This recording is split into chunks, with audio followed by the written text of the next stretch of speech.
Welcome to Maple River Sports.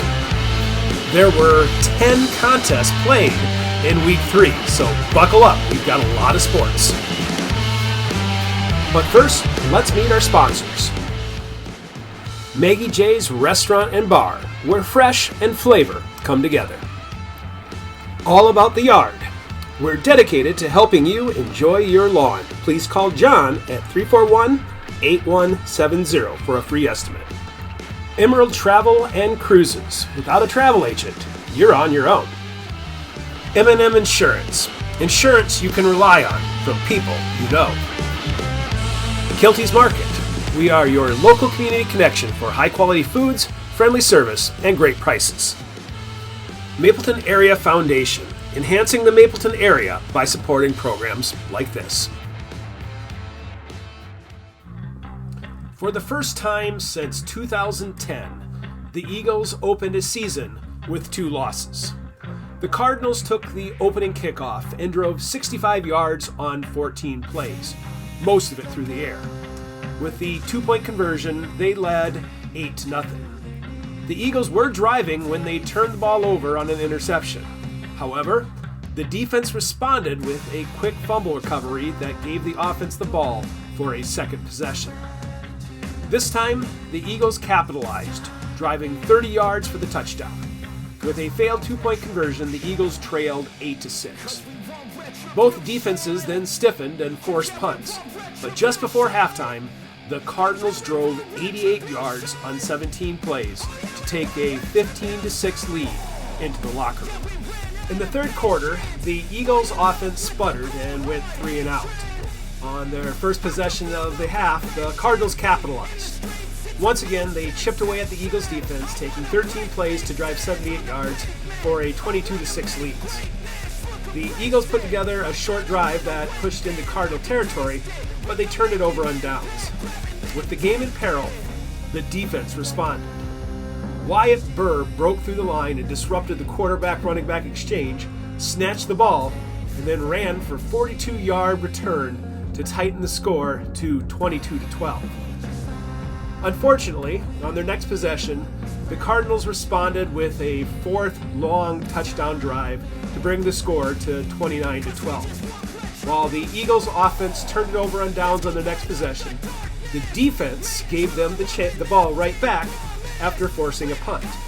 The Eagles then had their own long drive, cutting the score to 29-18 on a 12-play, 79-yard drive, capped off by a quarterback run to the corner of the end zone.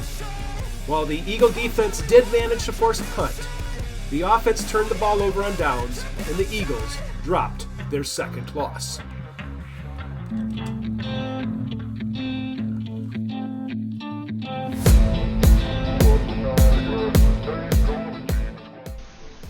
On Thursday, September 6th, the Eagles traveled to St. Clair and came home with a 3-0 loss. In the opening game, the Eagles fell behind quickly on their way to a 12-25 loss. In the second game, they played much better. After keeping it close, they found themselves leading multiple times, with their largest and last lead coming at 16-14. While the Cyclones came roaring back, the Eagles had their own rally down 19-23 before falling in the second game 22-25. The third game also remained a back-and-forth affair, with the Eagles keeping it close until the 13-14 mark. From there, the Cyclones went on another run, building their lead to 15-20.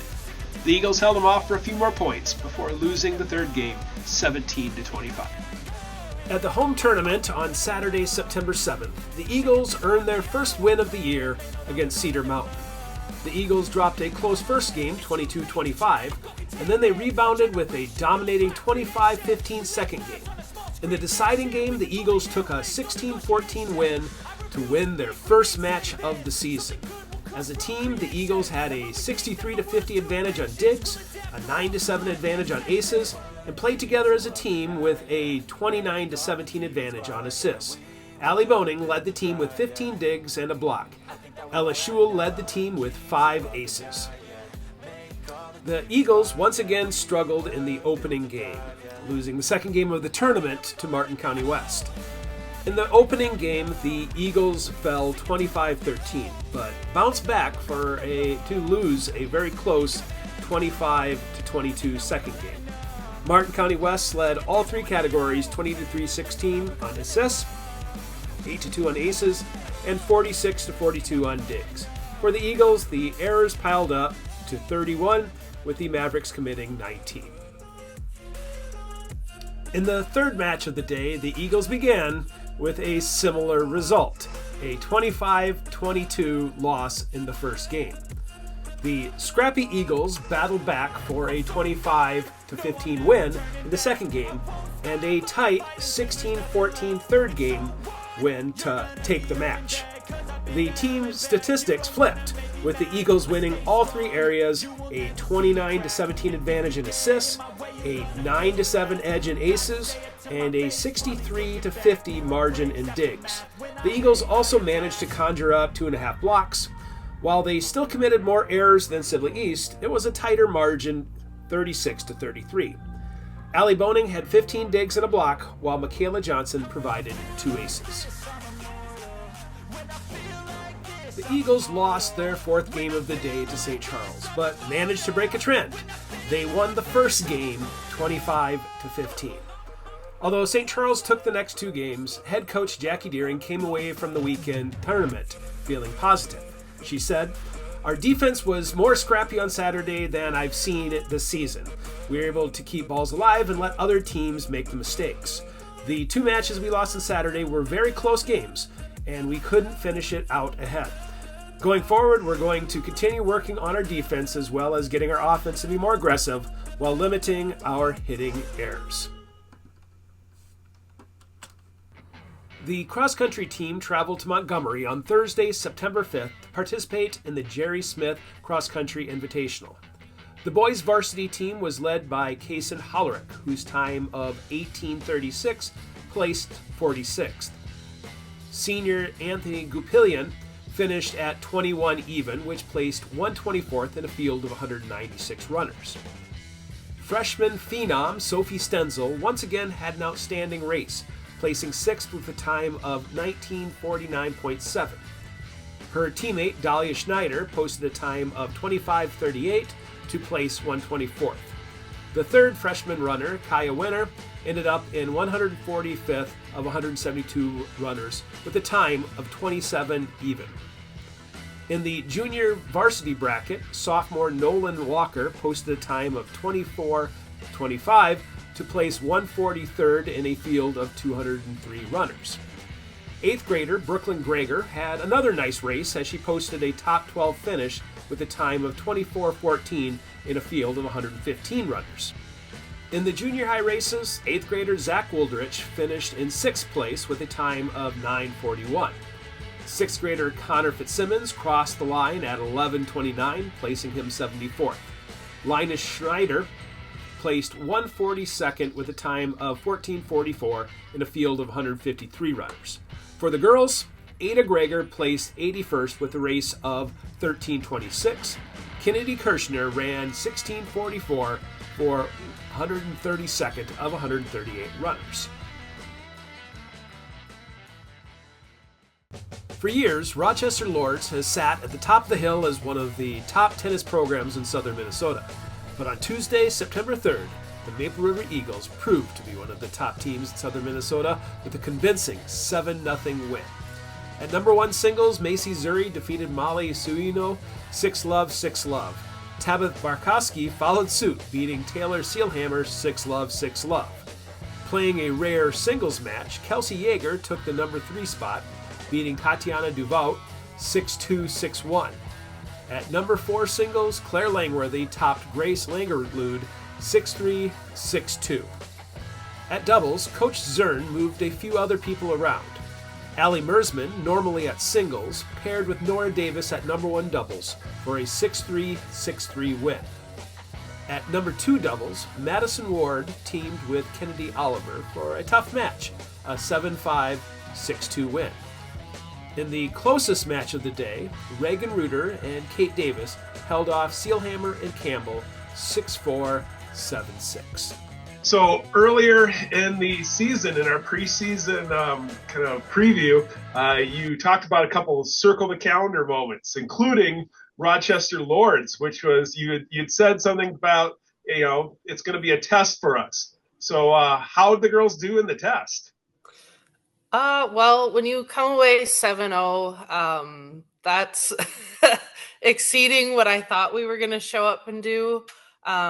We knew going in playing Rochester Lords that they had lost some seniors, so that's always kind of the fun gamble of how is everybody after you lose some seniors, especially when that's a majority of your varsity. And then we also found out they got a new coach, so that added on to it. So you never know what you're walking into. You never know. And I will say I told some of the girls that I put them in spots which they typically maybe wouldn't play. Like I had Kelsey Yeager at singles. I had Claire Langworthy at singles. Like that's not typically where I have them play. And I told them, I'm putting you here because I want you to be challenged. I want you to get something out of this. So why don't you just kind of highlight your team as far as like how they're shaping up and people that have impressed you? We're kind of about to the middle of your season, right? 3 weeks in. Yeah, 3 weeks in, and we're already 7-8 matches in or something. Right, exactly. So why don't you just kind of give a little overview as far as like where everybody's at and what you're seeing?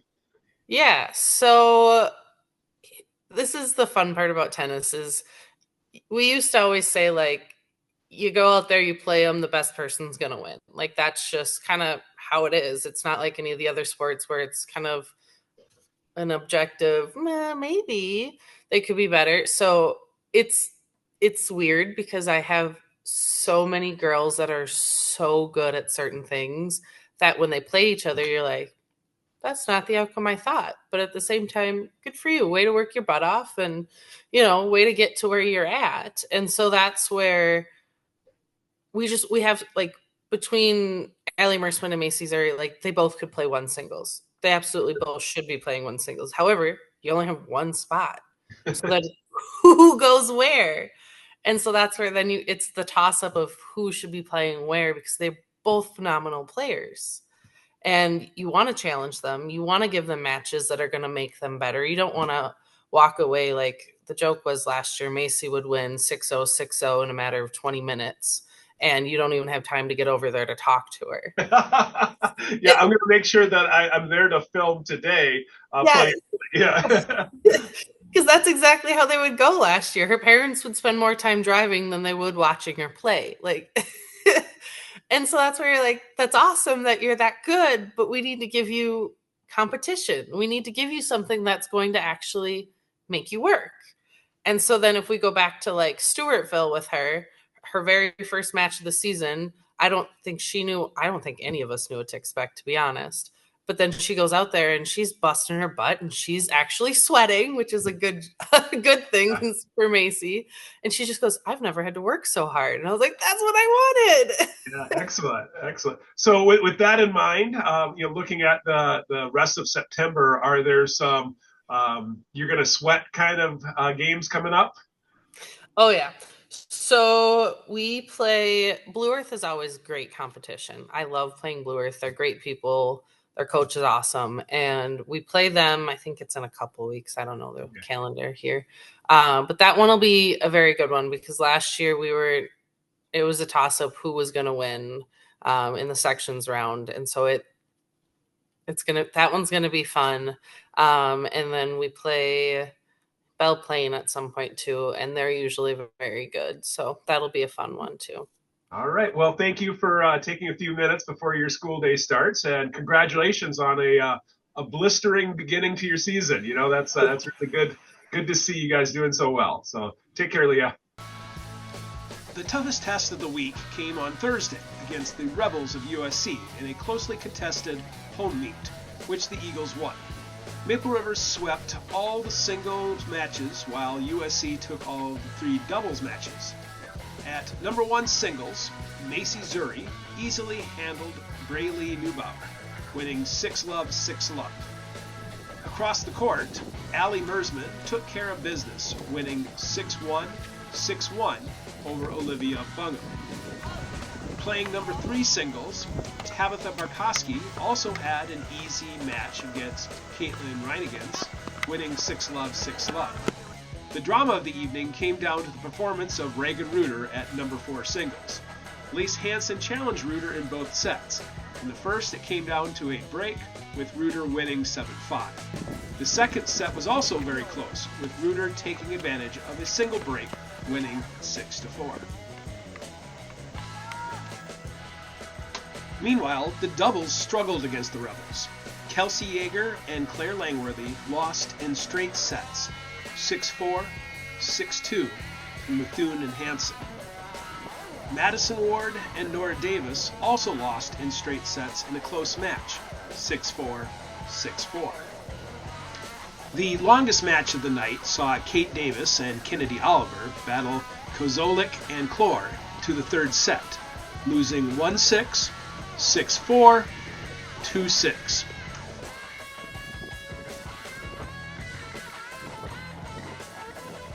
The Eagles finished the week with a road trip match against Redwood Valley, which saw them continue their stellar play. Macy Zuri finished the week without losing a single game, with her 6-love, 6-love victory over Lily DeBleek at number 1 singles. She finished the week with a 36-0 streak against her opponents. Equally impressive, Tabitha Barkowski took down Caitlin Welsh 6-1, 6-love for her third victory of the week. At number 3 singles, Madison Ward played Grace Blair to a 6-love, 6-2 win. While Kennedy Oliver lost at number 4 singles, she battled to the bitter end, losing 7-6 in the 6th, 4-6, and 1-0 with 4th. The doubles teams bounced back for 3 wins. At number 1 doubles, Allie Mersman joined forces with Kelsey Yeager for a 6-love, 6-1 win over Keel and Lang. Claire Langworthy and Nora Davis defeated Good Thunder and Conyer 6-2, 6-1. Finally, Reagan Reuter and Kate Davis defeated Nunez and Linsmeyer 6-love, 6-1. With 3 wins, the Eagles improved to 9-1 near the midpoint of the season.